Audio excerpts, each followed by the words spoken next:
Bonjour bien-aimés dans le Seigneur, ravi d'être encore devant vous ce jour afin de partager avec vous ce que le Seigneur a mis dans mon cœur. Que Dieu vous bénisse. Nous sommes encore aujourd'hui dans Colossiens chapitre 1 verset 9. Nous allons y découvrir une autre identité de chrétien. C'est pour cela que nous aussi, depuis le jour où nous avons été informés, nous ne cessons de prier Dieu pour vous. Et pourquoi Paul priait-il? Paul et ses collègues priaient-ils pour les Colossiens? Il dit, et de demander que vous soyez remplis de la connaissance de sa volonté en toute sagesse et intelligence spirituelle. Bien-aimés dans le Seigneur, Paul priait pour les Colossiens, demandant à Dieu qu'ils soient remplis de la connaissance de la volonté de Dieu. Bien-aimés, pourquoi priait-il ainsi? Parce que le chrétien est appelé à avoir la connaissance juste de la volonté de Dieu. Écoutez, le chrétien est un ami de la connaissance. Quand nous sommes vraiment chrétiens, nous devons manifester une amitié forte à l'égard de la connaissance. Et la connaissance, Dieu y tient particulièrement. Tenez, dans l'Ancien Testament déjà, Osée chapitre 4 verset 6, Dieu dit, mon peuple périt faute de connaissance. Mon peuple périt parce qu'il lui manque la connaissance.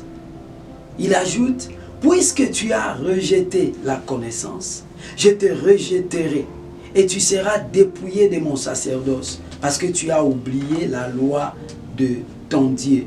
J'oublierai aussi tes enfants. Bien-aimés dans le Seigneur, oublier la loi de Dieu, c'est oublier la volonté de Dieu. Parce que la volonté de Dieu, c'est ce qui se trouvait dans la loi de Moïse. Dieu dit, puisque tu as rejeté la connaissance, je te rejetterai aussi. Dieu tient à la connaissance. Donc, le chrétien est un ami de la connaissance. La chrétienne est une amie de la connaissance. Il cherche la connaissance. Es-tu ami de la connaissance? Cherches-tu la connaissance? Où la cherches-tu?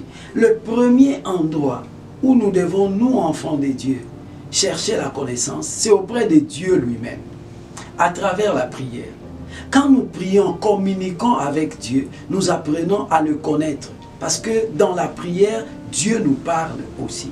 Et le deuxième endroit pour avoir la connaissance de la volonté de Dieu, c'est la Bible, la parole de Dieu. C'est les deux premiers lieux de connaissance de la volonté de Dieu que le chrétien ne devrait pas négliger. Les autres viennent après.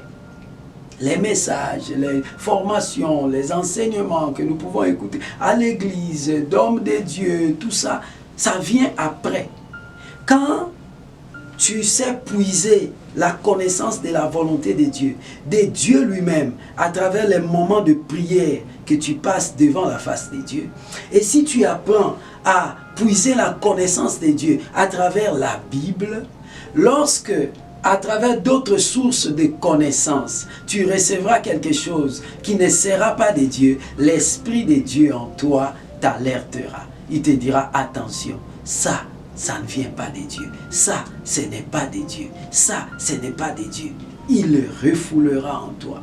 Mais nombreux sont ceux qui négligent les sources de la connaissance de la volonté de Dieu qui sont la prière et la Bible.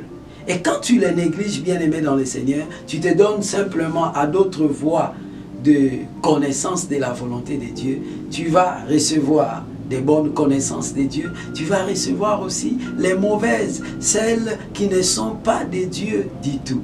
Que Dieu te bénisse. Sois ami de la connaissance, ami de la connaissance de la volonté de Dieu, en la puisant déjà à travers la prière et à travers la Bible. Que Dieu nous bénisse.